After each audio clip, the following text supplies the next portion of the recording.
legal, né? Então, a gente, na lição de manômetro, vocês viram que os manômetros são instrumentos que medem diferença de pressão, e eles usam o conceito de estática dos fluidos para medir diferença de pressão. Então, dada a propriedade do fluido e a altura de uma coluna de fluido, você consegue medir a diferença de pressão entre dois pontos, tá? Então, na tela, vocês veem aí um exemplo do tipo manômetro piezômetro, que é um tubo acoplado à lateral de um tubo, por exemplo, de uma tubulação, né? Um tubo manométrico acoplado à lateral de uma tubulação e você tem escoamento nesta tubulação, né? Então, qual é a principal característica, né? Apesar de você ter uma dinâmica de fluidos dentro do tubo, o tubo tem escoamento dentro do tubo, da tubulação, né? Então, a tubulação que a gente vê só a seção do corte circular aqui, tem escoamento aqui dentro dessa tubulação. Porém, uma vez que o líquido preencha o tubo manométrico, esse tubo manométrico, ele está estático. Ele atinge uma altura de equilíbrio H. Essa altura de equilíbrio H, ela pode mudar. E aí você não fará a leitura no momento de transição. Você vai aguardar o equilíbrio, e aí, num novo equilíbrio, a coluna ficará novamente estática, e aí você pode fazer a leitura da diferença de pressão, né? Lembrando, então, dentro da tubulação do pipe, o fluido escoa. Dentro do tubo manométrico, o fluido está em repouso. Ok? E aí você pode ter variação na altura do líquido lido, de acordo com as variações na pressão dentro ou fora do tubo. Aqui, no caso, é um piezômetro, o manômetro está aberto para a atmosfera. Então, a coluna H, ela pode ficar maior, por exemplo, se a pressão atmosférica ficar menor, ou se a pressão dentro do tubo P aumentar. É se P aumenta. Ok? Então, você tem variação de aumento dessa coluna aqui, se a pressão aumentar, ou... Então, seria um ou outro, né? A análise não é concomitante. Ou PATM diminui. Então, se a pressão dentro do tubo aumenta, essa altura da coluna de líquido aqui aumenta, ou então, se a pressão atmosférica externa diminui, essa coluna de líquido aqui também aumenta. O contrário também vale, ou seja, o H, a altura de líquido H vai diminuir se a pressão externa, se a pressão atmosférica aumentar, né? Então, se PATM aumenta, ou se a pressão dentro da tubulação diminuir.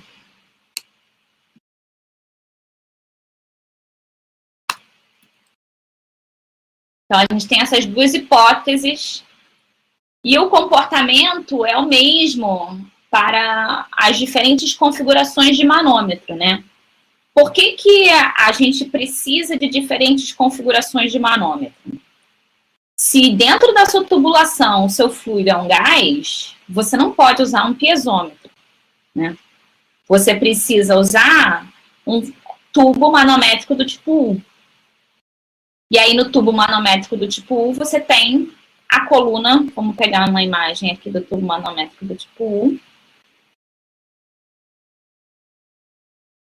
Então, vamos aqui a imagem da nossa videoaula, né? No tubo manométrico do tipo U, você não tem restrição em relação ao tipo do fluido que você está medindo a pressão. Lá no piezômetro, você precisava que o fluido fosse um líquido e, além disso, você precisava de um líquido cujo peso específico não fosse muito baixo. Porque, dependendo do valor do peso específico do líquido, aquela altura H poderia ser inviável, né? Então, não só o líquido do piezômetro, não só o fluido do piezômetro precisa ser um líquido, mas como o líquido tem que ter um peso específico tal que a altura lida seja uma altura viável, né? Não pode ser uma altura inviável em termos de uma ordem de grandeza muito grande, né? Senão você não vai ter tubo suficiente para ler, né? E aí, esse é um ponto, né? Ou então que a pressão dentro da tubulação que você está querendo medir também não pode ser uma pressão que você não tem a capacidade de medir dentro daquela diferença com a pressão atmosférica, né? Então, existe uma combinação pressão dentro da tubulação ou do tanque que está sendo medido com a propriedade do fluido que tem que gerar uma altura de líquido viável. Quando você não tem essas condições, quando o seu fluido é um gás, você usa uma configuração do manômetro do tipo U.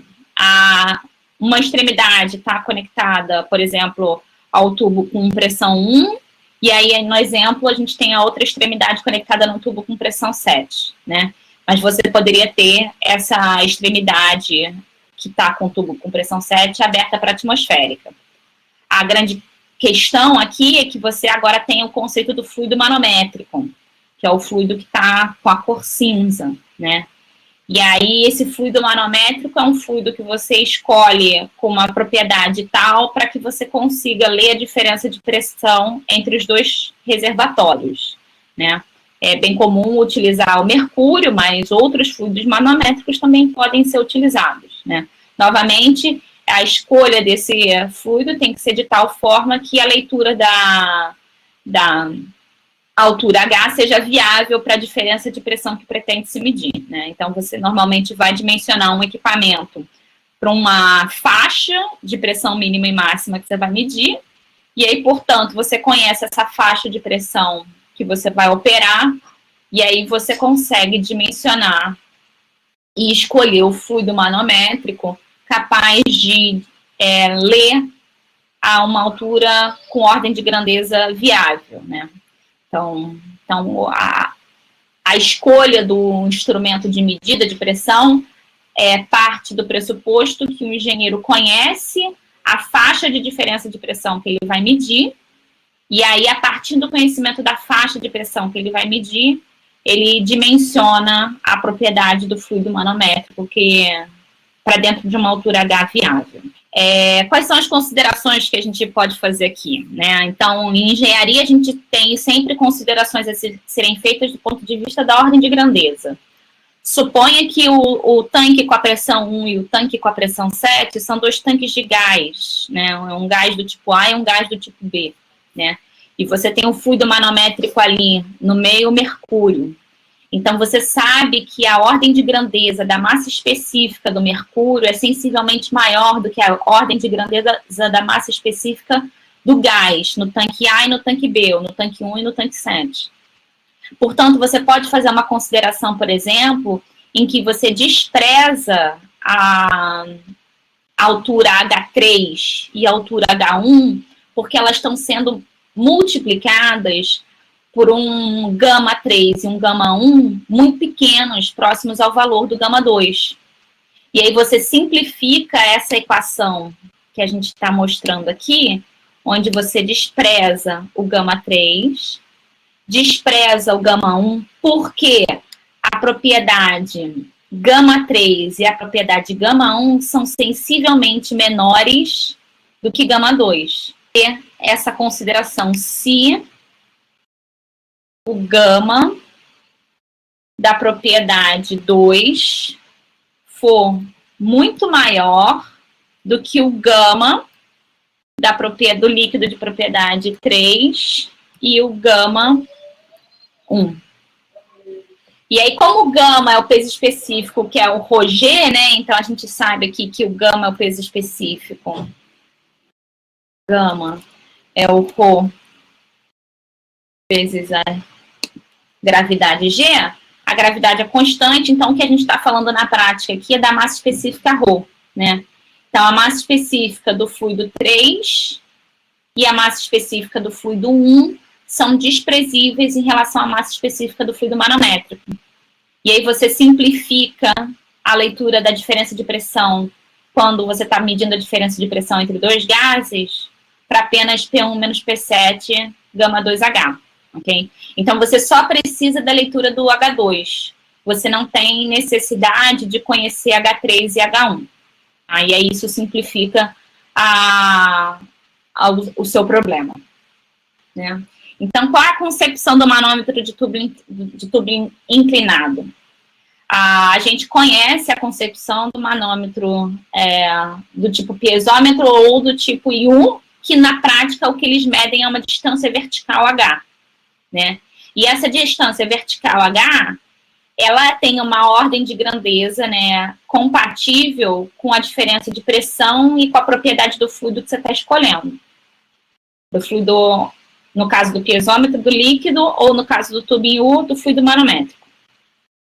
E aí, nem sempre você consegue medir todas as diferenças de pressão das aplicações de engenharia com esse tipo de manômetro do tipo IU ou piezômetro. Por quê? Porque se a diferença de pressão que você está querendo medir é uma diferença de pressão muito pequena, a leitura desse H vai ser um H muito pequeno. E aí você tem incertezas associadas à escala de medida. Uma forma de você reverter essa incerteza é inclinar o tubo do manômetro, e aí então você tem o manômetro de tubo inclinado. Ao inclinar o tubo do manômetro, a leitura que o experimentalista faz agora não é mais da distância H. A leitura que o experimentalista faz é do comprimento L. E aí, portanto, ele tem uma sensibilidade maior nesse comprimento L. Note que, apesar do experimentalista ler o comprimento L, a diferença de pressão é medida do ponto de vista vertical. Então, a gente precisa relacionar o comprimento L com o ângulo θ com a altura H, que é a distância vertical.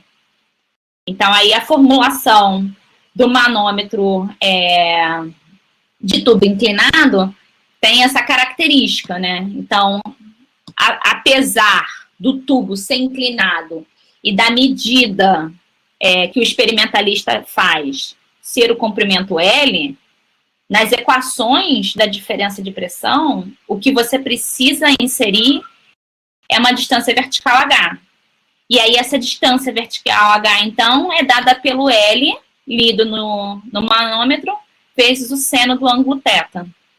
Então, se você está projetando um manômetro para ler uma faixa de diferença de pressão, um manômetro do tipo tubo inclinado, você conhece a faixa de diferença de pressão, né? Você sabe o valor mínimo e máximo que você vai ler, e você pode determinar, por exemplo, o ângulo θ que vai te atender para um dado fluido de trabalho, ok?